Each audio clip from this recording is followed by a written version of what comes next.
Hello friends, कैसे हैं आप सभी को दिल से मेरा प्यार भरा नमस्कार। दोस्तों, आपका इस मेरे नए चैनल कामना की दुनिया में स्वागत है। मैं आपके लिए आज एक प्रेमचंद्र की कहानी लेके आई हूँ, जिसका नाम है आप बीती। आपने मेरी पहले भी बहुत सारी कहानियाँ सुनी होंगी, बट आज मैं आपके लिए कुछ अलग लेके आई हूँ। प्रेमचंद्र एक बहुत ही महान कवि हैं तथा ये बहुत लोगों को पसंद भी हैं। ये मेरे भी एक पसंदीदा कवियों में से एक है। तो चलिए हम बिना समय को बर्बाद किए हुए अपनी कहानी को शुरू करते हैं। चलिए कहानी शुरू की जाए। कृपया इसको ध्यान से सुनिएगा, तभी समझ में आएगी। ओके, चलिए स्टार्ट करते हैं। साहित्यकारों की ज़िंदगी में एक ऐसा वक्त भी जरूर आता है जब प्रशंसकों की तरफ से उन्हें ढेरों पत्र प्राप्त होते हैं और वो खुशी से झूम उठते हैं। यह एक ऐसा वक्त होता है जब लेखक अपनी सारी समस्याओं को भूल खुशी का अनुभव करता है।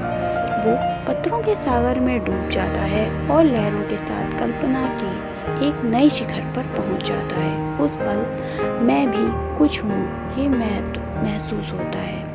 कुछ ऐसा ही अनुभव मैंने सावन महीने में किया, जब मुझे मेरी रचनाओं की प्रशंसाओं से भरा पत्र प्राप्त हुआ। इस पत्र में दिल खोलकर मेरी कृतियों की तारीफें की गई थी।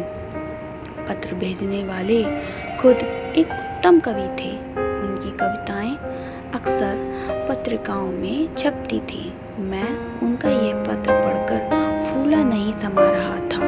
मैं खुशी के मारे उसी वक्त उस पत्र का जवाब लिखने बैठ गया था। उत्साह में मैंने जो कुछ भी पत्र में लिखा, इस समय वो याद नहीं है। हाँ, इतना याद है कि उस पत्र में शुरू से अंत तक प्रेम भरे मीठे शब्द लिखे थे। हालांकि मैं कभी कविता नहीं लिखता था, लेकिन फिर भी मैं शब्दों को जितना सुंदर बना सकता था, मैंने उतना सवार दिया था। यहाँ तक कि पत्र लिखने के बाद जब मैंने उसे फिर से पढ़ा तो मुझे कविता बहुत पसंद आई। पूरा पत्र भाव से भरपूर था। 5वें दिन उसी कवि का एक और पत्र मुझे मिला। वो पहले वाले पत्र के मुकाबले और ज़्यादा प्रभावी था। उसमें मुझे प्यारे भैया कहकर पुकारा गया था। साथ ही मेरी रचनाओं की एक सूची और प्रकाशकों के बारे में उनके नाम और पते पूछे गए थे। इसके साथ ही पत्र के अंत में यह भी कहा गया था कि मेरी पत्नी आपकी बहुत बड़ी प्रशंसक है और आपके लेखन को पढ़ना पसंद करती है। साथ ही पत्र में ये भी लिखा गया था कि मेरी पत्नी पूछ रही थी कि आपकी शादी कहाँ हुई है, आपके बच्चे कितने हैं और आपकी कोई फ़ोटो है तो प्लीज़ भेज दीजिए।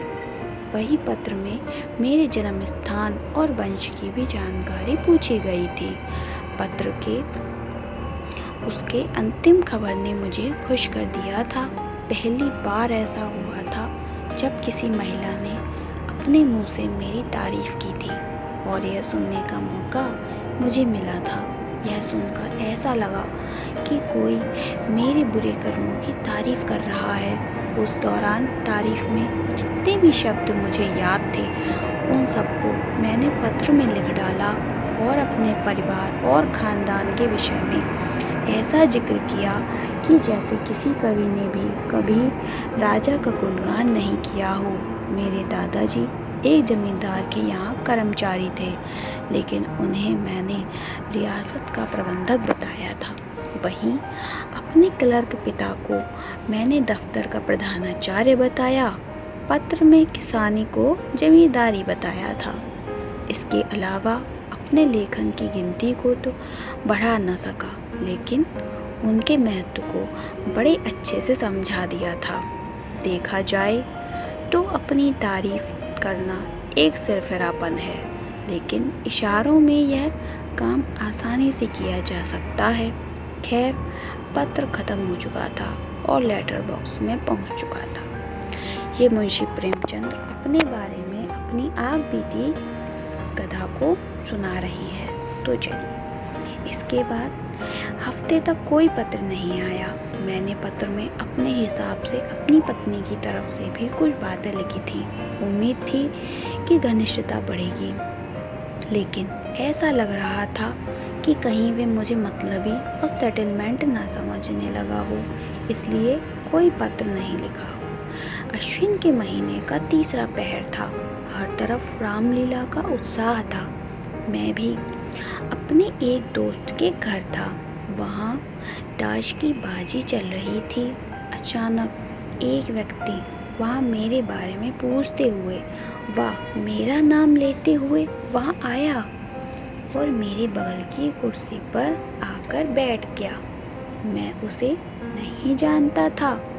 मैं सोच में था कि आखिर कौन है ये आदमी और यहाँ कैसे आया। मेरे दोस्त लोग भी उन महाशय को देखकर इशारेबाजी करने लगे थे। मैंने विनम्रता के साथ उस महाशय का नाम पूछा तो जवाब मिला, मेरा नाम उमापति नारायण है।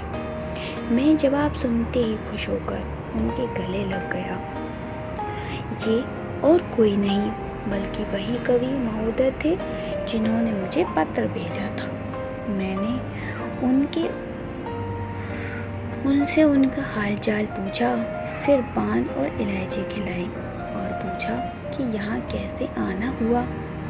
तब उन्होंने जवाब दिया, घर चलिए फिर विस्तार से बताऊंगा। मैं आपको यहाँ से होकर आया हूँ। वहाँ मुझे पता चला कि आप यहाँ हैं तो मैं पूछता हुआ यहाँ आ गया। फिर मैं फ़ौरन उनके साथ जाने के लिए तैयार हो गया। उनके कमरे से निकलते ही मेरे दोस्तों ने इशारे में मुझसे पूछा कि ये साहब कौन हैं। मैंने दोस्तों को बताया कि ये मेरे नए मित्र हैं। मित्र ने कहा कि थोड़ा सावधान रहिएगा, मुझे ये थोड़े उचक्के लग रहे हैं। मैंने कहा, आपका ये अनुमान गलत है। आप आदमी को हमेशा उसके कपड़ों से जज करते हैं, लेकिन इंसान वस्त्रों में नहीं बल्कि दिल में होता है। मित्र कहता है, खैर ये रहस्य की बात है, बाकी आप जाने, मैं आपको बस सावधान कर रहा हूँ। मैंने मित्र की बात पर कोई जवाब न दिया और उमापति जी को लेकर अपने घर आ गया। मैंने उनके लिए बाजार से खाना मंगवाया। इस दौरान उन्होंने अपनी कई सारी कविताएं मुझे सुनाई। कविताएं सुनाते वक्त उनकी आवाज़ बहुत मनोहर और मीठी लग रही थी। हालांकि कविताएं तो मुझे समझ नहीं आई, लेकिन मैंने उनकी कविताओं की तारीफ़ के पुल बांध दिए। मैं खुशी के मारे उनकी कविताओं की वाहवाही करने लगा। ऐसा लग रहा था जैसे मानो मुझसे बढ़कर कोई काव्य प्रेमी ही नहीं है। शाम के वक्त हम दोनों रामलीला देखने गए। वहाँ से लौटकर आने के बाद मैंने उन्हें खाना खिलाया। इसके बाद उन्होंने अपनी यात्रा के बारे में बताना शुरू किया। उन्होंने बताया कि वह इस वक्त कानपुर जा रहे हैं अपनी पत्नी को लेने के लिए। उनका मकान कानपुर में है। उन्होंने उस वक्त अपने विचार को साझा करते हुए बताया कि उनकी इच्छा मासिक पत्रिका निकालने की है। उन्होंने बताया कि प्रकाशक कविताओं के लिए 1000 रुपये देते हैं, लेकिन उनकी इच्छा है कि वे कविताओं को पत्रिका में क्रमशः निकालें, फिर अपने ही पैसों से पुस्तकाकार प्रिंट करवाएं। उमापति ने यह भी बताया कि उनकी जिम्मेदारी कानपुर शहर में है, लेकिन वो साहित्यिक ज़िंदगी बिताना चाहती हैं। उन्हें ज़मींदारी से नफ़रत है। उन्होंने बताया कि उनकी पत्नी लड़कियों के एक स्कूल में प्रधान अध्यापिका है। ये सारी बातें देर रात तक चलती रहीं। अधिकांश बातें उस दिन की याद नहीं है। हाँ, बस ये याद है कि हमने अपने भावी ज़िंदगी का एक प्रोग्राम बना लिया था। उस वक्त मैं अपनी किस्मत को सराह रहा था कि घर बैठे बिठाए मुझे भगवान ने एक सच्चा दोस्त भेज दिया। हम लोगों को बात करते करते लगभग आधी रात यूं ही बीत गई थी। उन्हें अगले दिन सुबह 8 बजे निकलना था। जब मैं सोकर उठा तो सुबह के 7 बज रहे थे। मैंने देखा कि उमापति जी जाने के लिए तैयार थे। बोले, इजाज़त दीजिए, लौटते वक्त इधर से ही जाऊंगा। इस वक्त आपको तकलीफ़ दे रहा हूँ, माफ़ करिएगा। जब कल मैं चला गया था तो उस वक्त सुबह के 4 बज रहे थे। चलने की चिंता में पूरी रात जागना पड़ा था। गाड़ी में बैठते ही झपकियाँ आने लगीं तो मैंने कोट उतार दिया और फिर लेटा तो फौरन सो गया। मॉल सराय में आँख खुली तो देखा कि कोट गायब था। कोट को मैंने चारों तरफ ढूंढा, पता नहीं चला कि मेरा कोट किसी ने चोरी कर लिया है। मेरे कोट में उस वक्त 50 रुपये रखे थे, वो भी साथ में चले गए। पत्नी के मैके उसे लेने जाना है और जाते वक्त मुझे कपड़े ले जाने हैं। आप मुझे 50 रुपये उधार दे दीजिए। ससुराल में हर वक्त थोड़े बहुत पैसे खर्च होने स्वाभाविक हैं। ऐसे में अगर पैसों को ना खर्च करो तो हंसी होगी। मैं जब वापसी में इधर से लौटूंगा तो आपको पैसे देता हुआ जाऊंगा। मैं उनकी बात सुनकर बड़ी दुविधा में था। मुझे पहले भी एक बार धोखा मिला था। फौरन मन में ख्याल आया कि कहीं इस बार भी धोखा न खा जाऊं। फिर तुरंत ही मुझे अपने इस ख्याल पर शर्म आने लगी। मैंने सोचा, इस संसार में हर आदमी एक जैसा नहीं होता। ये बेचारे कितने सज्जन आदमी हैं, इस वक्त मुसीबत में हैं। ये सोचते हुए मैंने अपनी पत्नी को कहा कि अगर तुम्हारे पास कुछ पैसे हैं तो दे दो। पत्नी ने पूछा, क्या करोगे? मैंने कहा, कल जो मेरे मित्र आए हैं, किसी ने उनके रुपए सफ़र के दौरान चुरा लिए हैं। उन्हें ससुराल अपनी पत्नी को लेने जाना है। लौटते वक्त वो पैसे दे देंगे। मेरी बातों को सुनकर पत्नी ने मजाक करते हुए कहा कि तुम्हारे जितने भी दोस्त आते हैं सब तुम्हें धोखा देते ही जाते हैं। मेरे पास कुछ पैसे नहीं हैं।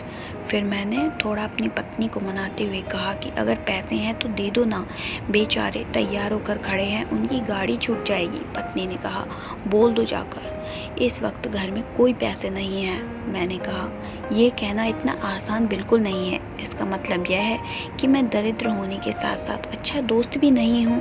क्या मेरे पास 50 रुपये का भी इंतजाम नहीं हो सकता?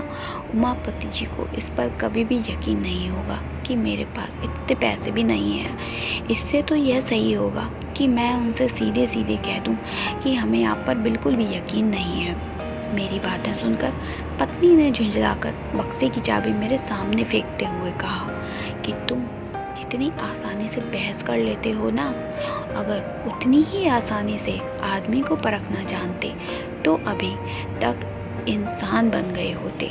जाओ और दे दो ये रुपए। इन रुपयों को उधार समझकर मत दो। ये समझना कि इन रुपयों को पानी में फेंक दिया। मुझे तो बस आम से मतलब था, ना कि पेड़ की गिनती से। मैंने रुपए निकाल कर उमापति जी को उसी वक्त दे दिए। उमापति जी पैसे लौटाने का वादा किया और चले गए। उमापति 7वें दिन फिर शाम को घर वापस आए। उनके साथ इस बार उनकी पत्नी और बेटी थी। दही चीनी खिलाकर मेरी पत्नी ने उन लोगों का स्वागत व आदर सत्कार किया, यहाँ तक कि 20 रुपये मुँह दिखाई के दिए। इसके साथ ही उनकी बेटी को भी मेरी पत्नी ने मिठाई खाने के लिए 2 रुपये दिए।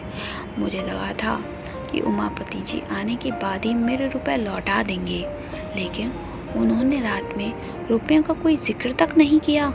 सोते वक्त मैंने पत्नी से कहा कि रुपए का तो इन्होंने जिक्र तक नहीं किया। पत्नी ने मेरी बात सुनकर हंसते हुए कहा कि क्या तुम्हें सच में उम्मीद थी कि वो आते ही फौरन तुम्हारे पैसे लौटा देंगे? मैंने पहले ही तुमसे कहा था कि रुपए मिलने की उम्मीद से इन्हें पैसे मत देना। यह समझो कि ये पैसे किसी दोस्त की मदद के लिए दिए थे, लेकिन तुम तो विचित्र हो। पत्नी की बातें सुनकर मैं लज्जित होकर चुप रह गया। उमापति अपने परिवार वालों के साथ 2 दिन तक मेरे घर में रुके। मेरी पत्नी ने इस दौरान उन लोगों का खूब आदर सत्कार किया। मुझे फिर भी संतोष नहीं था, क्योंकि मैं समझता था कि इन्होंने मेरे साथ धोखा किया था। तीसरे दिन वो सुबह जल्दी अपने घर जाने को तैयार हो गए। मुझे अब उम्मीद थी कि वो मेरे रुपए लौटा देंगे। ऐसा नहीं हुआ। वो अब एक नई राम कहानी सुनाने लगे। उन्होंने बिस्तर बांधते हुए कहा कि मुझे बड़ा ही दुख है कि इस बार मैं आपके पैसे नहीं लौटा पाऊंगा। दरअसल बात यह है कि घर में पिताजी से मुलाकात नहीं हो पाई। वे किसी काम से गांव गए हुए थे। मेरे पास इतनी छुट्टियां नहीं थी कि उनसे मिलने में गांव तक जाता। गांव जाने के लिए रेल का वहां से कोई भी जरिया नहीं है। वहां पहुंचने के लिए बैलगाड़ियों से जाना पड़ता है। इसलिए सिर्फ 1 दिन में घर में रहा और फिर अपने ससुराल को निकल गया। मेरे सारे रुपए ससुराल में ही खर्च हो गए। अब तो मेरे पास ट्रेन की टिकट तक के लिए पैसा नहीं है। कृपया आप 25 रुपये मुझे दे दीजिए। मैं वहाँ पहुँचते ही आपके रुपए भेज दूँगा। मन तो किया कि फ़ौरन जवाब दे दूँ, लेकिन ऐसा मैं कर नहीं पाया। मैंने पत्नी से पैसे मांगकर उमापति के हाथ पर रख दिए। इसके बाद वो चले गए। एक हफ्ते के बाद फिर उमापति जी ने पत्र भेजा, जिसमें लिखा था कि वो काम के सिलसिले में बाहर जा रही हैं, वापस लौटकर रुपए भेजेंगे। 15 दिन के बाद मैंने पत्र लिखकर उनका हाल चाल पूछा, लेकिन मेरे पत्र का कोई जवाब नहीं आया। मैंने 15 दिन के बाद फिर से पत्र लिखा और इस बार मैंने रुपयों के बारे में पूछा। इसका भी कोई जवाब नहीं आया। 1 महीने बाद मैंने फिर से पत्र लिखा, लेकिन इस बार भी कोई जवाब न आया। मैं समझ गया था कि पत्नी ने जो भी कहा वो सच था। मैं निराश और चुप होकर बैठ गया। हालांकि मैंने अपने इन पत्रों के बारे में अपनी पत्नी को कुछ भी नहीं बताया। उमापति ने इस व्यवहार पर मुझ पर गहरा असर पड़ा। फिर इसी महीने मेरे यंत्रालय में बिहार प्रांत में एक कंपोजिटर आया था। 15 रुपये मासिक पर मैंने उसे काम पर रखा था। वो पहले किसी अंग्रेजी स्कूल में पढ़ा करता था। किसी का सहयोग ना मिल पाने की वजह से वो पढ़ाई छोड़ चुका था। उसके घर वालों ने उसकी मदद करने से मना कर दिया था। मजबूर होकर उसे ये नौकरी करनी पड़ी। उसकी उम्र वही कोई 17 से 18 साल रही होगी। उसका गंभीर स्वभाव था और उसके बातचीत करने का तरीका भी अच्छा था। यहाँ आने के तीसरे ही दिन उसे बुखार आ गया। कुछ दिनों के बाद भी जब बुखार नहीं गया तो उसे अपने घर की याद सताने लगी। उसने मुझसे कहा कि वह बीमार है, उसे कुछ रुपए मिल जाएं तो वो घर चला जाएगा। फिर वह वहाँ पहुँचकर पैसों का इंतजाम करके मुझे भेज देगा। वह सच में बहुत बीमार था, लेकिन मैं पहले से ही पैसों के मामले में धोखा खाकर बैठा हुआ था, इसलिए मैंने उसे मना कर दिया। मेरी बातें सुनकर वो रोने लगा और मुझसे मदद की विनती करने लगा, लेकिन धोखे की चोट खाए बैठा मैं उसकी बातों को नज़रअंदाज कर दिया। दुविधा भरी स्थिति में उसने फिर आकाश को देखा और वहाँ से चला गया। मुझे अंदर ही अंदर बुरा लगा, लेकिन जो मैंने निर्णय लिया था मैं उसी पर अड़ा रहा। मैंने मन में इस बात पर विचार करके संतोष कर लिया कि मैं कहाँ ऐसा धनी हूँ जो पैसे बहाता रहूँ। वो लड़का मेरे पास से आंखों में आंसू लेकर गया था। तब कार्यालय के क्लर्क, जिनका नाम पंडित पृथ्वीनाथ था, उन्होंने उसकी मदद कर दी। उन्होंने उसकी पूरी कहानी सुनकर उसे 15 रुपये दे दिए थे। जब मुझे उसकी जानकारी हुई तो मानो मेरे मन से कोई बोझ उतर गया हो। चलो, अब वो बेचारा अच्छे से घर तो पहुंच ही जाएगा, यह सोचकर ही मुझे मुफ्त में ही संतोष मिल गया था। लेकिन कुछ अपने किए पर भी मुझे शर्म आई। मैं बड़े बड़े उपदेश दिया करता था, लेकिन आज ही जुबान से मुकर गया। 5वें दिन पैसे आ गए। मेरी आंखें खोल देने वाली यह यातना मुझे शायद ही कभी मिली थी। खैर, इस बारे में मैंने अपनी पत्नी को कुछ नहीं बताया था, वरना मेरा घर में मुश्किल हो जाता। पूर्व कथित वृत्तांत को लिखकर मैंने पत्रिका में भिजवा दिया। मेरा मकसद बस इतना था कि मैं लोगों को धोखेबाजी के इस कुपरिणाम का संदेश दूँ। मुझे सपने में भी उम्मीद नहीं थी कि इसका मुझे कोई सीधा फल मिलेगा। फिर चौथे दिन 5 रुपये का मनी ऑर्डर मेरे पास पहुंचा। मैं उसे देखकर इतना खुश हुआ कि मेरी खुशी की कोई सीमा नहीं थी। मनी ऑर्डर भेजने वाला कोई और नहीं बल्कि वही महोदय थे, उमापति। भेजे गए कूपन पर सिर्फ क्षमा शब्द लिखा था। मैंने वो पैसे लेकर अपनी पत्नी को दे दिए और वो कूपन दिखाया। पत्नी ने बड़े ही अनमने तरीके से मुझसे कहा कि इसे ले जाकर अपनी अलमारी में रख दो। तुम ऐसे लोभी किस्म के इंसान हो, मुझे मालूम ही नहीं था। कुछ पैसों के लिए इस तरह किसी के पीछे पड़ जाना अच्छी बात नहीं है। जब पढ़ा लिखा और विनयशील इंसान अपने वादे को पूरा न करे तो समझना चाहिए कि वो मंजूर है। विवश हुए इंसान को इस तरह बेइज्जत रखना सही नहीं है। मैं इन पैसों को तब तक नहीं रखूँगी जब तक कि उमापति जी का कोई संदेश या पत्र नहीं आ जाता। इसमें उनके रुपए भेजने की देरी का कारण लिखा हो। हालांकि उस वक्त मैं ऐसी महान बातें सुनने के बिल्कुल भी तैयार नहीं था। डूबे हुए रुपए मिल गए, मैं उसी से खुशी से फूले नहीं समा रहा था। तो हमारी कहानी यहीं पर ख़त्म होती है। और हमें इस कहानी से क्या सीख मिलती है? मुंशी प्रेमचंद की कहानी हमें यह सीख मिलाती है कि व्यक्ति को किसी के लिए भी तुरंत राय नहीं बना लेनी चाहिए। तो दोस्तों, आपको मेरी कहानी कैसी लगी प्लीज़ लाइक करें और मेरे चैनल को सब्सक्राइब करें। धन्यवाद।